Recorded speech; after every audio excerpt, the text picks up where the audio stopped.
नमस्कार साथियों, मैं दीपक गर्ग आपका स्वागत करता हूं GK with Deepak Garg YouTube channel पर। प्रयोगशाला भर्ती या जिसे आप कहते हैं लैब असिस्टेंट, ठीक है, इसकी मैंने पीछे एक वीडियो अपलोड की थी जिसमें मैंने आपको प्रयोगशाला सहायक जो भर्ती है इसके एग्जाम स्ट्रक्चर के बारे में बताया था, जिसमें मैंने आपको बताया था कि इसमें एक पेपर होता है जो 300 नंबर का होता है। कितने नंबर का? ठीक है, और ये दो भागों में डिवाइडेड होता है। कैसे? पेपर एक ही होता है लेकिन उसमें दो भाग किए हुए हैं। किस किस प्रकार से? एक तो है भाग अ, ठीक है, और एक है भाग ब। भाग जो अ है वह सामान्य ज्ञान का है, सामान्य ज्ञान, ठीक है, और दूसरा जो है वह विज्ञान का है, ठीक है। तो उसमें मैंने सिर्फ यही बताया था और बताया था कि जो जीके का पोर्शन है उसमें से 50 सवाल आते हैं जो 100 नंबर के हैं और इसके 100 सवाल आते हैं जो 200 नंबर के हैं, ठीक है। तो टोटल मिला के 300 का पेपर होता है, 300 अंक का, और 150 सवाल आते हैं, ठीक है। और 1/3 या 1/3 माइनस मार्किंग है। इस बारे में एग्जाम स्ट्रक्चर के बारे में बात कर ली थी और मैंने आपको और बताया था कि सामान्य ज्ञान में कौन कौन से सब्जेक्ट है। जो फर्स्ट वीडियो थी उसमें हमने सिर्फ सब्जेक्ट की बात की थी, जैसे सामान्य विज्ञान में इतिहास है, कला एवं संस्कृति है और जियोग्राफी है, हमने ये बात की थी। और बताया था मैंने कि भाग ब में जो विज्ञान है इसमें 11th-12th की केमिस्ट्री, फिजिक्स और बायोलॉजी है, ठीक है। इतने तक हमने बात कर ली थी और उसमें मैंने आपसे वादा किया था कि एक मैं डिटेल सिलेबस की वीडियो लेके आऊंगा जिसमें जैसे कि सामान्य ज्ञान में इतिहास है तो सर इतिहास के कौन कौन से टॉपिक है, जियोग्राफी है तो जियोग्राफी का कौन कौन से टॉपिक है, फिजिक्स है तो फिजिक्स के कौन कौन से टॉपिक है, उसी प्रकार के जो बायोलॉजी है तो बायोलॉजी के कौन कौन से टॉपिक पढ़ने हैं। सारा कुछ तो पढ़ना नहीं है, तो मैंने आपसे वादा किया था। तो आज की जो वीडियो है वह डिटेल सिलेबस की है। और किसके डिटेल सिलेबस की? प्रयोगशाला सहायक भर्ती के डिटेल सिलेबस की, ठीक है। तो सबसे पहले हम भाग अ यानी जीके के पोर्शन को देखते हैं, ठीक है। तो जीके के पोर्शन में सामान्य ज्ञान में यह 3 भागों में बटा हुआ है। एक इतिहास है, एक भूगोल है और एक है कला एवं संस्कृति, जिसे आप आर्ट एंड कल्चर कहते हैं, ठीक है। तो आपको कौन कौन से टॉपिक पढ़ने हैं, इसमें से कहां कहां आपको डीप जाना है, कहां नहीं जाना है, कौन से टॉपिक छोड़ सकते हो, उसके बारे में हम चर्चा करेंगे, ठीक है। तो सबसे पहले तो आपको बता दूं कि इतिहास इसमें कहां कहां है और कला संस्कृति कहां कहां है और भूगोल कहां कहां है, ठीक है। ये जो ब्लू से मैंने लिखा हुआ है ये तो है सारी भूगोल, ये तो है भूगोल, ठीक है। अब इसमें यहां तक जो है 4 नंबर तक, ठीक है, और ये पूरी, ये जो ऊपर वाली है वह है हिस्ट्री। क्या है? हिस्ट्री यानी इतिहास, ठीक है। ये जो नीचे वाला पोर्शन है 5 से लगाकर 12 तक, ये है आर्ट एंड कल्चर, कला एवं संस्कृति, ठीक है। तो बता दिया 1 2 3 4 13 14 15 16 17 आपके जो सिलेबस है 2018 और 2016 का, उसको मिलाकर मैंने ये तैयार किया है, ठीक है। उसमें भी आपको यही मिलेगा कि 1 2 3 4 13 14 15 16 17 नंबर पे इतिहास है, ठीक है। फिर 5 6 7 8 9 10 11 12वें नंबर तक है जो है वह आर्ट एंड कल्चर है। फिर है भूगोल का पोर्शन है, तो भूगोल का पोर्शन है 1 से 16 टॉपिक है और इतिहास के टॉपिक हो गए 4 और ये 5 हो गए, 4 और 5 9 टॉपिक तो है इतिहास के, ठीक है। और कला एवं संस्कृति के कितने टॉपिक है? 5 से हो गए 12, तो ठीक है, ये हो गए 7 टॉपिक हो गए। कितने हो गए? 7 टॉपिक।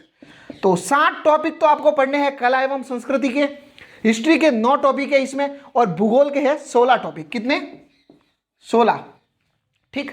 तो हम बात करते हैं कि इतिहास के कौन कौन सा पोर्शन है और इस लाइन को समझते हैं कि जैसे कि ये लाइन लिखी है तो ये इसमें क्या टॉपिक हम पढ़ेंगे या किसको पढ़ने वाले हैं, ठीक है। तो सबसे सामान्य ज्ञान के भाग अ में सबसे जो पहला टॉपिक है इतिहास का, उसका नाम है राजस्थान के इतिहास के प्रमुख स्रोत। अब सर ये क्या है राजस्थान के इतिहास के प्रमुख स्रोत? तो राजस्थान के इतिहास के प्रमुख स्रोतों का मतलब होता है इसमें आप पढ़ेंगे, एक तो पढ़ेंगे अभिलेख, एक पढ़ेंगे शिलालेख,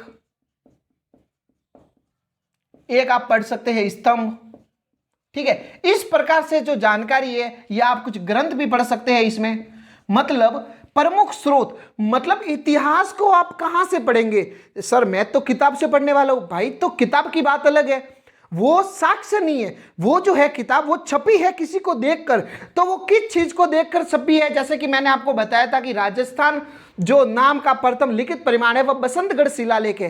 तो ये तो स्रोत है जो बसंतगढ़ शिलालेख है ना। तो जैसे मैंने बताया था कि राजस्थान का जो प्रथम लिखित परिणाम बसंतगढ़ शिलालेख है जो 625 ईस्वी का है, वर्मलात के समय का है। तो वह जो हमने देखकर जो बताया उसे कहते हैं स्रोत। तो उसी प्रकार से जैसे कि कौन कौन से राजा थे, कौन कौन सी सभ्यताएं थी, कौन कौन से राजा की क्या क्या उपलब्धि थी, जो जहां पर लिखा हुआ है जिसको पढ़ना है उसे हम कहते हैं इतिहास के स्रोत। ठीक है, जैसे इसमें शिलालेख के बारे में, जैसे कि किसी राजवंश की जानकारी किसी शिलालेख में है तो वह शिलालेख पढ़ेंगे, क्योंकि उससे हमको पुरानी जानकारी मिलेगी और जो कंठस्थ एकदम सही जानकारी होती है।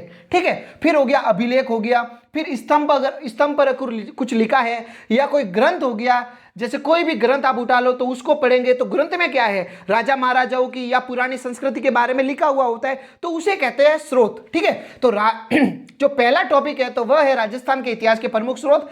मतलब मोटे मोटे तौर पर आपको इतिहास की जानकारी लेनी है कि स्रोत हो गया जिसमें अभिलेख, शिलालेख वगैरह आपको रट्टा लगाना है। ठीक है, एक चीज ध्यान रखना, लाइफ में कभी भी कुछ सीखना कभी नहीं है, जैसे सीखना नहीं, सॉरी, लाइफ में कभी भी कोई समझना नहीं है। समझा हुआ ज्यादा दिन तक याद नहीं रहता है।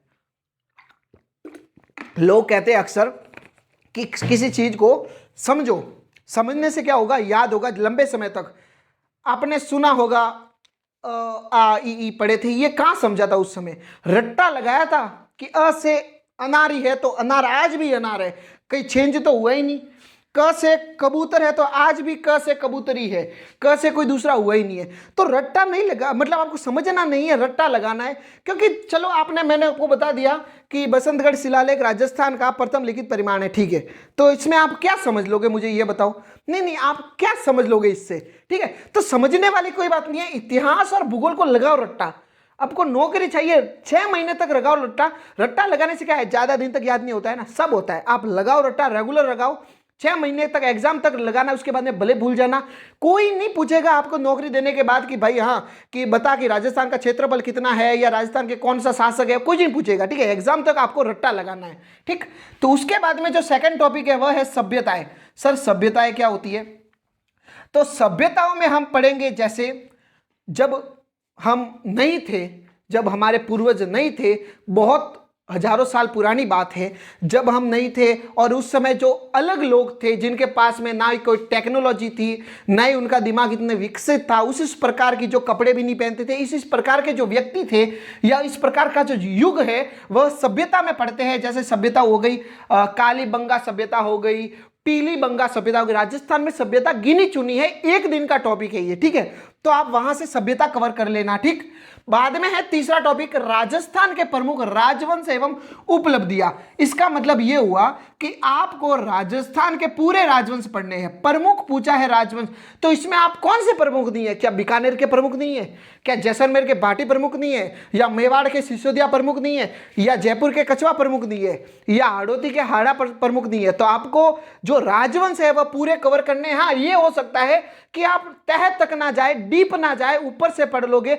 जो मुख्य मुख्य राजा है, राणा सांगा, राणा कुंभा, महाराणा प्रताप है, विक्रमादित्य है वगैरह, हम्मीर देव चौहान है, राणा हम्मीर है, इस प्रकार से जो चौहान है जो मुख्य है, इंपोर्टेंट है, जहां से हर बार प्रश्न बनते हैं, तो वह आप पढ़ लोगे तो भी आपका काम चल जाएगा। क्योंकि इनको पता है, देखो इसमें जो जीके आता है ना वो कतई डीप नहीं आता है। आप 2018 का पेपर उठाना, आपको ये बहुत इजी सा आता है। ठीक है, उनको पता है साइंस के बच्चे हैं, ना ही उनके 11th-12th में आर्ट्स है, तो वो क्या ही कवर कर पाएंगे।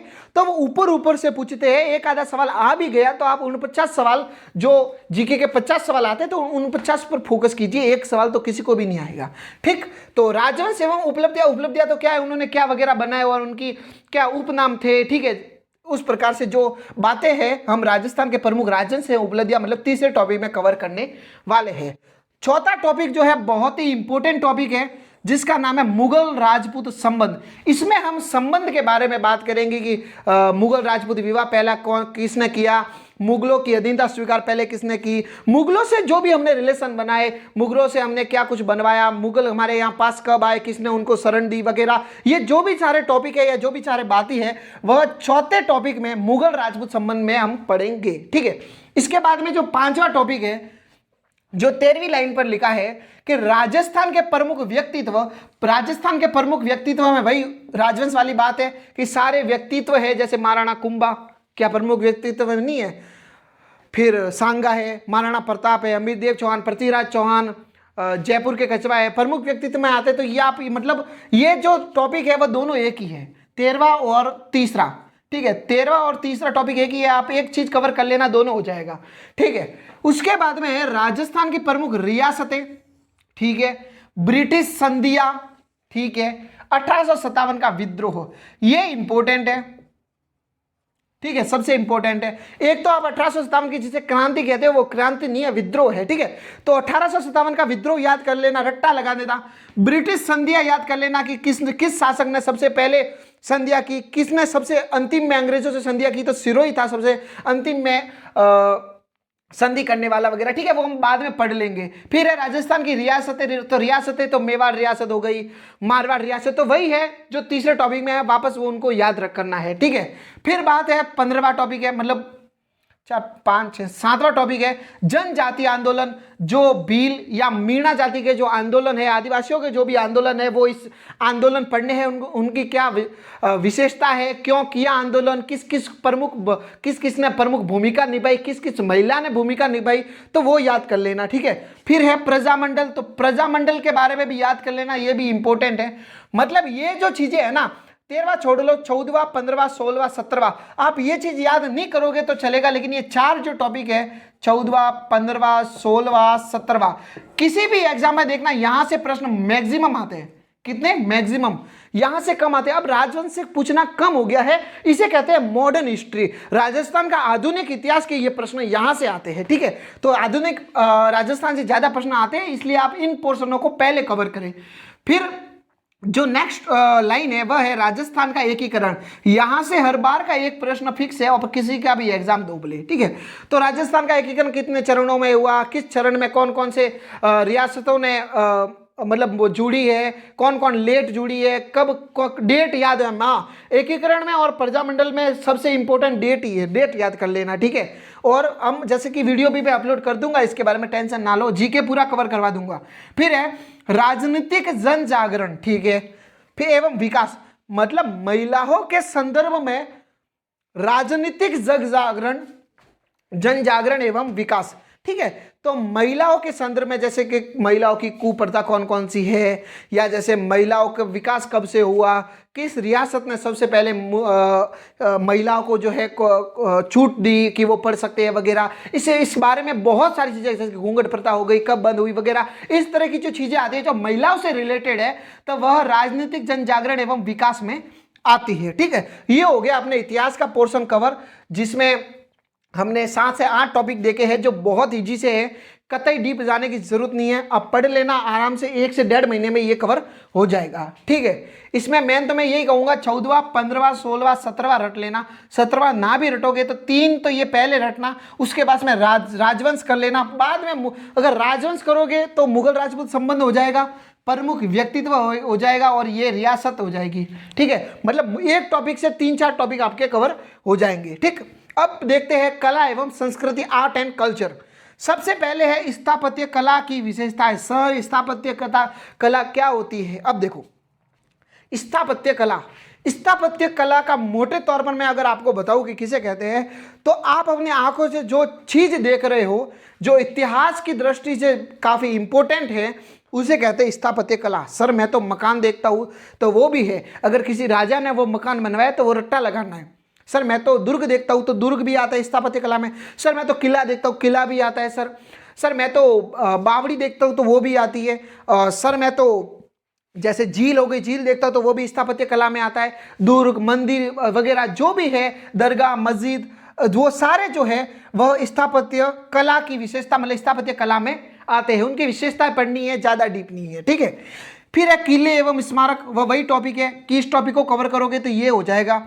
फिर है धार्मिक आंदोलन एवं लोक देवी देवता, जो मैंने करवा दिया है, लास्ट की 2 वीडियो रही है जो अपलोड हो जाएगी, बहुत इंपॉर्टेंट टॉपिक है, इसको तो आप रट्टा लगा देना, लोक देवी एवं देवता। यहां से एक प्रश्न फिक्स है। और धार्मिक आंदोलन में हम पढ़ेंगे मतलब संतों के बारे में इसमें ज़्यादा चर्चा होती है, तो वो आप देख लेना। धार्मिक आंदोलन 3 से 4 दिन का टॉपिक है, कवर हो जाएगा, ठीक है, ज़्यादा डीप नहीं जाना है।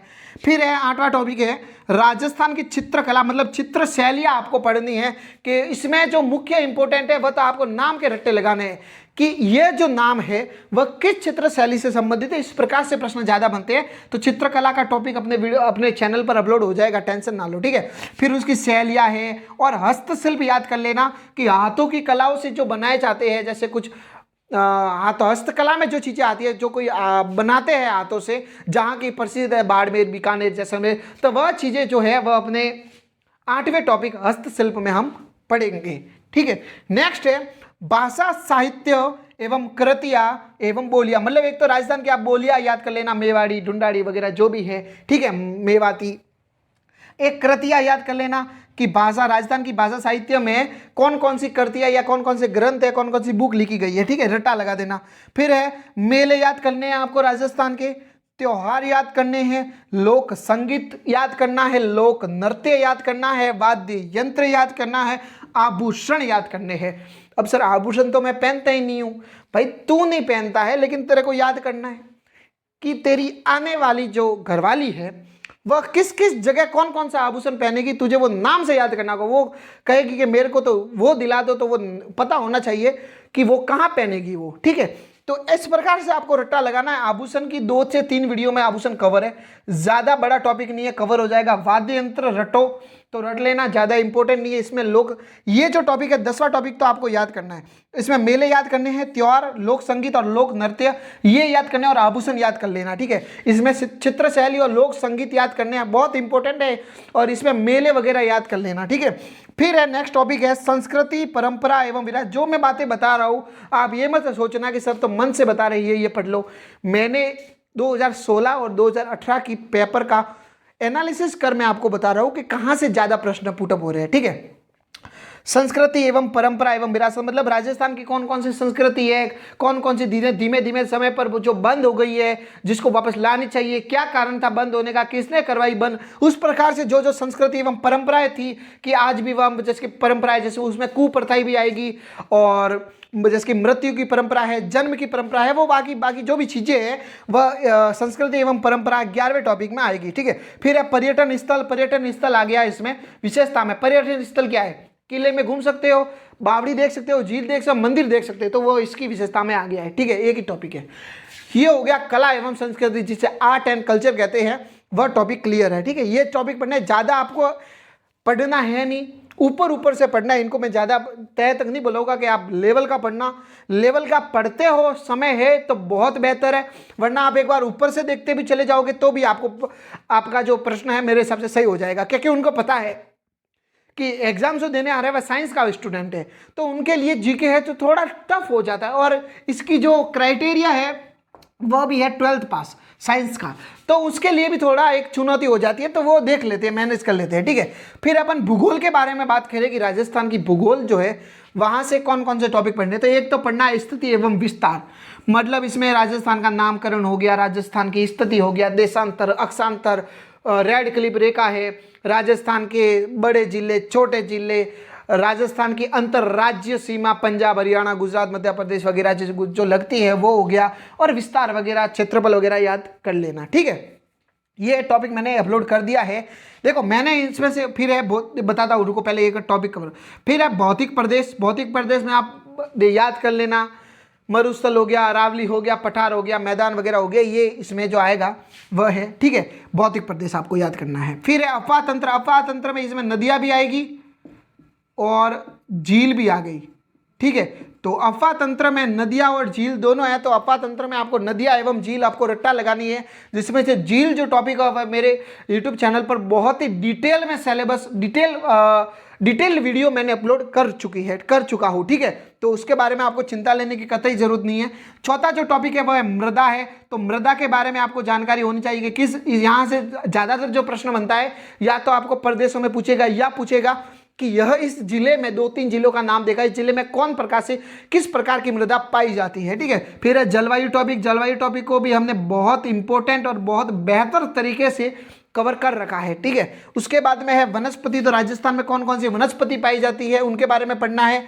फिर है वन एवं वन्य जीव अभ्यारण्य, तो इसमें आप थोड़ा बहुत अभ्यारण्य भी देख लेना और कौन कौन से वन्य जीव है, उनके क्या साइंटिफिक वो नाम है, ठीक है, वैज्ञानिक नाम क्या है और उनका संरक्षण कैसे होना चाहिए, ठीक है। फिर है पर्यावरण मुद्दे, तो ये आप को हर किताब में नहीं मिलेगा, मैं करवा दूंगा। तो इसमें तो वही पढ़ना है कि देखो पर्यावरण को कौन दूषित हो रहा है, पर्यावरण किस किस प्रकार से प्रदूषित हो रहा है, तो उसको प्रदूषित ना हो उसके क्या क्या उपाय हो सकते हैं, उसके बारे में जो पढ़ेंगे वो 8वें टॉपिक पर्यावरण के मुद्दे पे पढ़ेंगे, ठीक है। फिर है मरुस्थलीकरण। मरुस्थलीकरण जो है वो अपने भौतिक प्रदेश में जब मरुस्थल पढ़ते हैं तो वहां पढ़ लेते हैं डिटेल में, ठीक है, कि मरुस्थलीकरण को रोकने के लिए क्या है हो बा वगैरह जो भी है वो हमने पढ़ लिया है, ठीक है। जिप्सम का प्रयोग करते हैं जो प्राकृतिक है, ठीक है। फिर है कृषि, तो कृषि पढ़ना है, कृषि जलवायु प्रदेश, इनमें जलवायु प्रदेश भी पढ़ेंगे कि कृषि के हिसाब से कितने राजस्थान को जलवायु प्रदेशों में बांटा गया है, किस क्षेत्र में कौन सी कृषि की जाती है, मक्का कहाँ की प्रसिद्ध है और बाजरा कहाँ की प्रसिद्ध, इस प्रकार की जो चीजें हैं वह कृषि में पढ़ेंगे। फिर है पशुधन, तो पशुओं के बारे में इसमें हम पढ़ेंगे, ठीक है। फिर है परियोजना, राजस्थान की बहुउद्देशीय परियोजना है, जैसे कि कोई भी परियोजना हो गई तो परियोजना जो है सारी वह 12वें टॉपिक में पढ़ेंगे। फिर है सिंचाई परियोजना, जैसे जो भी नहर है, तालाबों से जहाँ पर सिंचाई हो रही है, खेती से संबंधित जो भी चीज़ें हैं पानी द्वारा, वह सिंचाई परियोजना में पढ़ेंगे, ठीक है। फिर है जल संरक्षण, कि पानी को कैसे संरक्षण किया जाए, पानी कितना पानी है, कितनी बचत है, कितना दैनिक जीवन में उपयोग लाना चाहिए, उस प्रकार की जो चीज़ें हैं वह जल संरक्षण में पढ़ते हैं। फिर है परिवहन, तो परिवहन टॉपिक, तो ये जो टॉपिक है 1 और 2 ये ज़्यादा इंपॉर्टेंट ना है, ठीक है, इसको आप ऊपर से देख लेना, कवर हो जाएगा, ठीक है। डिटेल में यहाँ से प्रश्न बनते ही नहीं है तो क्या पूछेगा आपसे, ठीक है। फिर है खनिज, तो खनिज में तो आपको पता ही है, खनिज तो राजस्थान में भरपूर है, अरावली जो है खनिज से ही परिपूर्ण है, तो खनिज के बारे में पढ़ना है कि राजस्थान में कौन कौन से खनिज का जो है एकाधिकार है, मतलब राजस्थान में कौन कौन खनिजों का मतलब प्रथम स्थान उत्पादन के मामले में आता है राजस्थान, वो पढ़ने हैं। कौन कौन सी खाने किस किस जिले में है, कौन सी खाने किस खनिज से संबंधित है, तो उस प्रकार के जो प्रश्न है वह भूगोल के 16वें टॉपिक खनिज में हम पढ़ने को मिलेंगे, ठीक है। तो ये हो गई राजस्थान जीके की बात है, इसमें हमने इतिहास की बात की, कला एवं संस्कृति की बात की, जियोग्राफी यानी भूगोल की बात की, ठीक है। इसमें मैं आपको बता दूं कि इसमें पहला जो टॉपिक है मेरे यूट्यूब वीडियो पर अपलोडेड है, दूसरा भौतिक प्रदेश अपलोडेड है, तीसरे में झील मैंने करवा रखी है और इसमें जलवायु प्रदेश, ये मैंने जो है 4 टॉपिक करवा रखे। इन 4 टॉपिक की जो वीडियो है वो आप देख लेना, इससे बाहर इन 4 टॉपिकों पे प्रश्न नहीं जाएगा, ठीक। नेक्स्ट हम भूगोल भी शुरू करने वाले, हाल फिलहाल कला एवं संस्कृति चल रही है, तो 1-2 टॉपिक कला एवं संस्कृति हो जाने के बाद अफवाह तंत्र याद कर लेना, ठीक है। इसमें ज़्यादा मत उलझना, 16 टॉपिक है, आप पूरे नहीं पढ़ोगे तो भी चलेगा, हार्ड वर्क से ज़्यादा स्मार्ट वर्क करने की आवश्यकता होती है, ठीक है। यहाँ तक जो टॉपिक है 6 के 6 पढ़ लेना, ठीक है। इसमें ये पढ़ लेना, ये पढ़ लेना, ये पढ़ लेना और ये इसमें अभ्यारण्य वगैरह पढ़ लेना, बाकी जो है वो इतना इंपॉर्टेंट नहीं है, ऊपर से आपको पढ़ना है। तो मिलते हैं नेक्स्ट वीडियो में, तब तक के लिए शुक्रिया। अगर आपको हमारी वीडियो पसंद आई है तो वीडियो को लाइक करें तथा हमारे चैनल पर नए हैं तो चैनल को सब्सक्राइब करना ना भूलें। मिलते हैं नेक्स्ट वीडियो में।